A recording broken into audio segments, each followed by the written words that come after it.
धन्यवाद सभापति महोदय। हम ही को कातिल कहेगी दुनिया, हमारा ही कत्लेआम होगा। हम ही कुएं खोदते फिरेंगे, हम ही पे पानी हराम होगा। सभापति महोदय, सन 1947 में दिल्ली की जामा मस्जिद की तारीखी सीढ़ियों पर खड़े होकर के भारत रत्न मौलाना अबुल कलाम आजाद साहब ने कहा था कि मुसलमानों कहां जा रहे हो, यह है तुम्हारा मुल्क, यहां तुम्हारे आबाओ अजदाद की कब्रें हैं। उस वक्त मौलाना आजाद की ये सदाएं सुन करके लोगों ने अपने सरों की गठरियां उतार करके रख दी थी। आज उसी दिल्ली में मौजूद देश की संसद में एक बिल आया है जो हमसे उसी जामा मस्जिद की सीढ़ियों के सबूत मांगेगा, जो उन्हीं सीढ़ियों के पास अपनी कब्र में सोए हुए मौलाना आजाद को फिर से कब्र से सदा देनी पड़ेगी कि ये जो कब्र है वो मेरी कब्र है, ये किसी सरकार की जागीर नहीं है। सभापति महोदय, मैं जहां खड़ा हूं इसी संसद भवन के सामने सड़क के उस पार अपनी कब्र में सोए हुए भारत के पूर्व राष्ट्रपति फखरुद्दीन अली अहमद की कब्र है।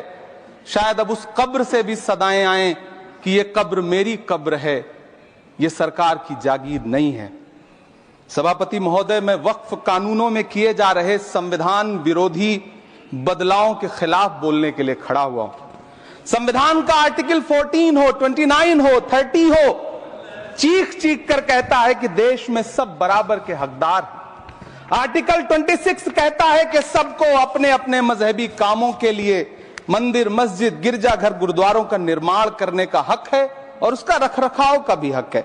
लेकिन डॉक्टर बाबा साहब अंबेडकर के संविधान को हर दिन कुचलने वाली ये सरकार देश के मुसलमानों से नफरत में इतनी अंधी हो गई है कि खुलेआम देश की संसद में देश सरकार के माइनॉरिटी मिनिस्टर साहब और होम मिनिस्टर साहब झूठ बोलते हैं और देश को गुमराह करते हैं। झूठ शब्द असत्य बोलते हैं। सरकार ने इस बिल का नाम उम्मीद रखा है।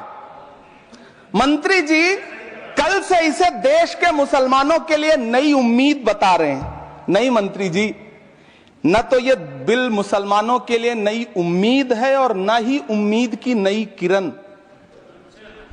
सभापति महोदय, भाजपा ने पूरे देश में वक्फ के नाम पर कई सारे झूठ फैलाए हैं। आइए आज उनकी सच्चाई पर बात करते हैं। वक्फ ट्रिब्यूनल को ऐसे बताया जाता है जैसे वक्फ ट्रिब्यूनल कोई मजहबी खाप पंचायत हो। सभापति महोदय, जबकि सच्चाई यह है कि वक्फ ट्रिब्यूनल भी तो सरकारी न्यायिक विभाग है जिसमें सरकार द्वारा नियुक्त जज होते हैं, जिसमें प्रशासनिक अधिकारी होते हैं, कहीं ऊपर से थोड़ी आ गए।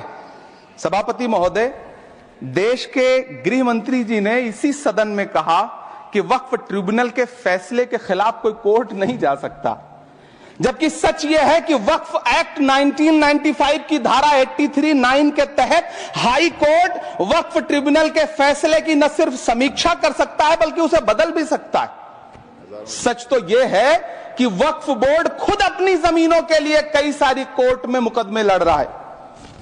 सभापति महोदय, दिल्ली की जिन 123 संपत्तियों को लेकर कल माइनॉरिटी मिनिस्टर, होम मिनिस्टर साहब और अभी आदरणीय नेता सदन बात कर रहे थे, आइए उनकी सच्चाइयों पे भी बात करते हैं। 1911 में जब अंग्रेजी हुकूमत ने कोलकाता के बजाय दिल्ली को राजधानी बनाने का फैसला किया तो रायसीना हिल्स के चारों तरफ जो मुसलमानों की ढेर सारी जमीनें थी उनको एक्वायर किया गया और लुटियन को इसकी तामीर की जिम्मेदारी सौंपी गई। सेंट्रल विस्टा की तरह लुटियन जोन का मेगा प्लान तैयार हुआ, लेकिन उस वक्त के मुसलमानों ने उस वक्त की अंग्रेजी हुकूमत से अपनी इबादत गाहों को बचाने के लिए लड़ाई लड़ी। मामला ब्रिटिश गवर्नमेंट तक पहुंचा। तब यह तय हुआ कि वो जो धार्मिक स्थल हैं उन्हें जस का तस रहने दिया जाएगा। इंडिया गेट के बगल वाली मस्जिद हो, जाब्तागंज, सुनहरी बाग मस्जिद हो, पार्लियामेंट रोड वाली मस्जिद हो, ऐसी 123 संपत्तियों के मैनेजमेंट के लिए 1913 में मुसलमान वक्फ वैलिडेशन एक्ट बना और उसके बाद एक नया शहर बसाया गया जिसे लुटियंस जोन का नाम दिया गया। फिर 1943-45 के बीच एक और समझौता हुआ आजादी से पहले उसके तहत काफी सारी वक्फ जायदादों को सुन्नी मजलिस औकाफ बनाकर उसके अंडर किया गया ताकि उसकी देखरेख की जा सके।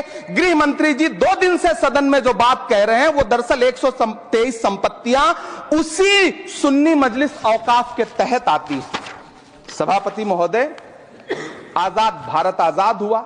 आजादी के बाद भारत में 1954 में वक्फ एक्ट लागू हुआ, जिसकी धारा 9 के तहत 1964 में केंद्रीय वक्फ काउंसिल का गठन हुआ।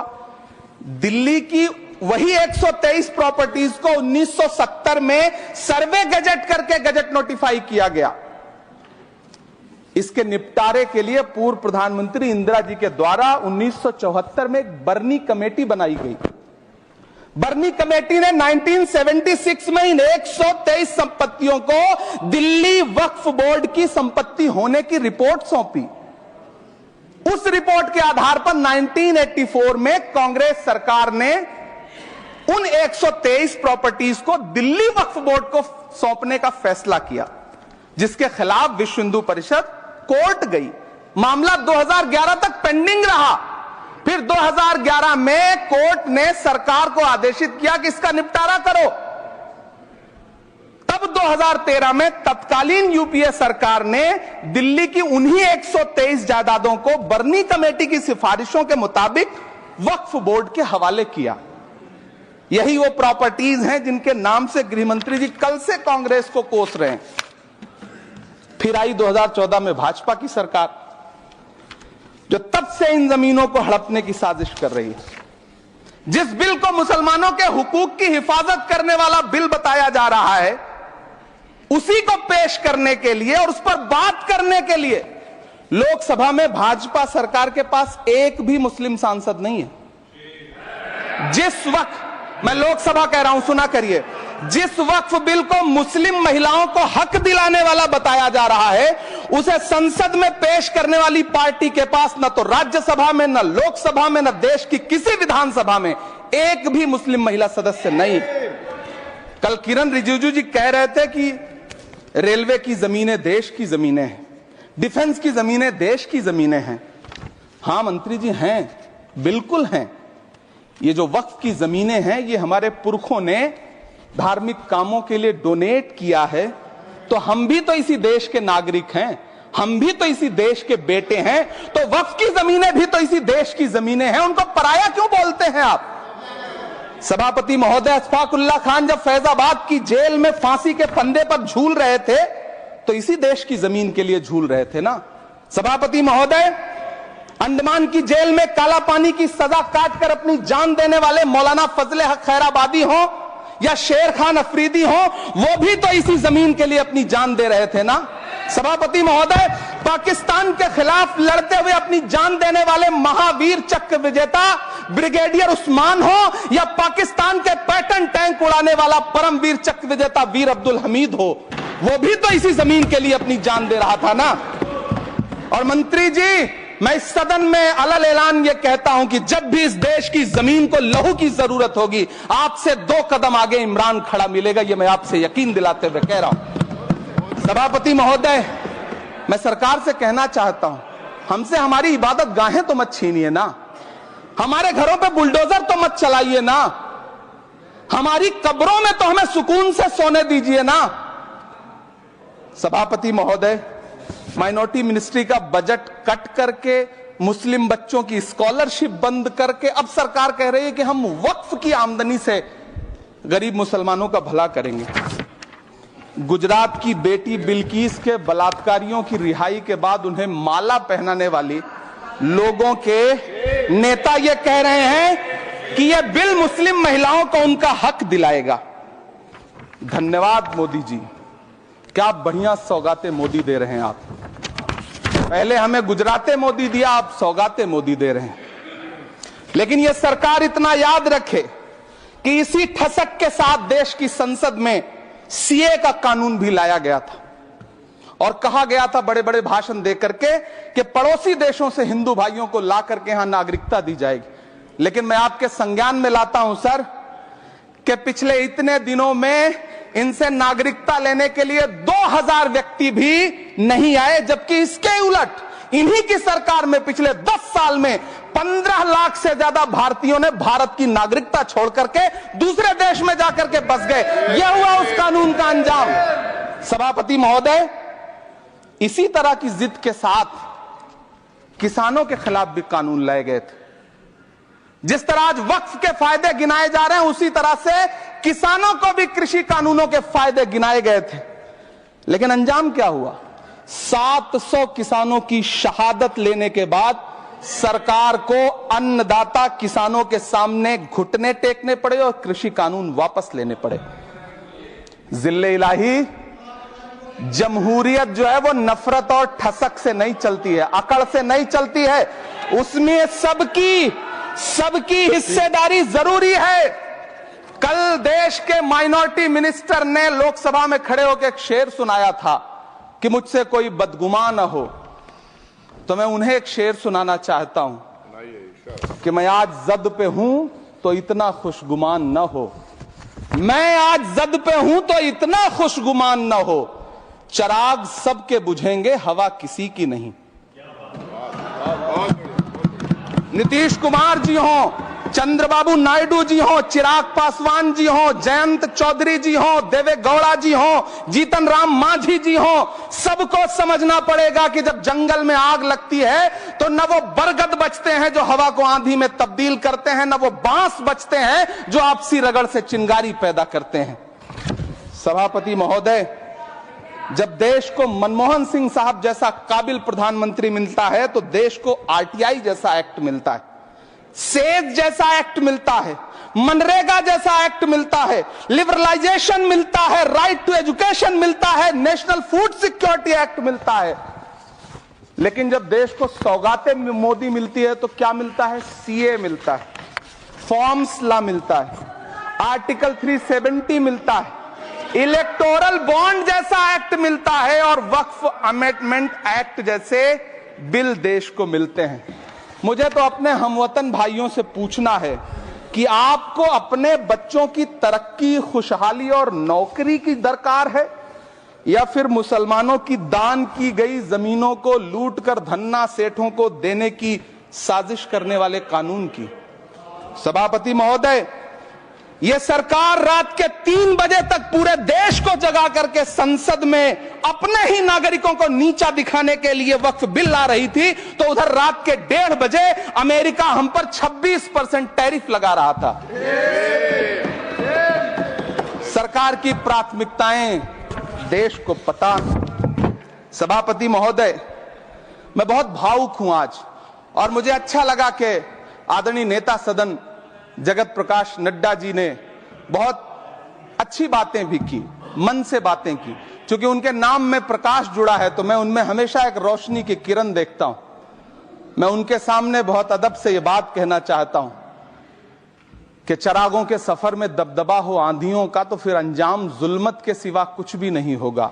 यह दुनिया नफरतों के आखिरी स्टेज पर है, इलाज इसका मोहब्बत के सिवा कुछ भी नहीं होगा। मैं भावुक हूं, मेरी पलकें गीली हैं।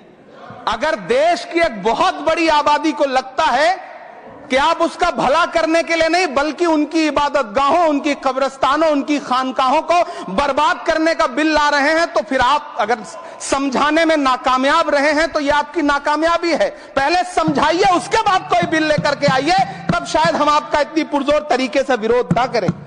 लेकिन सभापति महोदय, मैं अंत में सिर्फ इतना कहना चाहता हूं कि इस बिल में जो भी पॉइंट्स दिए गए हैं, बॉम्सी पोर्टल देख लीजिए, सरकार का झूठ आपको पकड़ में आ जाएगा।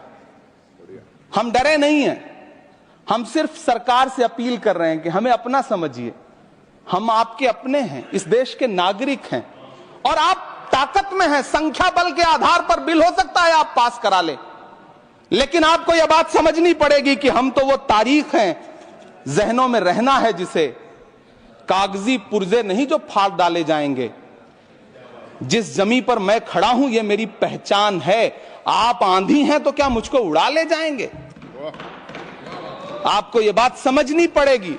आपको अगर इतना विपक्ष की तरफ से पहले जेपीसी में इतने सारे पॉइंट्स आए और उसके बाद कल से लोकसभा में और राज्यसभा में सुझाव आप सुनने को तैयार नहीं है, लोगों की शंका को दूर करने के बारे में आप बिल्कुल सोच नहीं रहे, बस आप कह रहे हैं यह बिल उम्मीद की नई किरण है। नहीं साहब, इसे भले किरण जी लेके आए हैं, लेकिन ये उम्मीद की नहीं बल्कि नाउम्मीदी की किरण है। और इस देश की एक बहुत बड़ी आबादी इस बात से खदशे में है, शक में है कि आप सीधे उनकी जमीनों को लूट करके धन्ना सेठों को बेचना चाहते हैं। मेरी अब भी आपसे अपील है कि इस बिल को वापस लीजिए। यह बिल कहीं से आपके अपने नागरिकों के लिए अच्छा नहीं है। यह बिल सिर्फ इस देश के मुसलमानों को नीचा दिखाने का और अपने एक ऐसे मतदाता वर्ग को खुश करने का बिल है जिनको इस बिल के पास हो जाने से कुछ मिलेगा भी नहीं।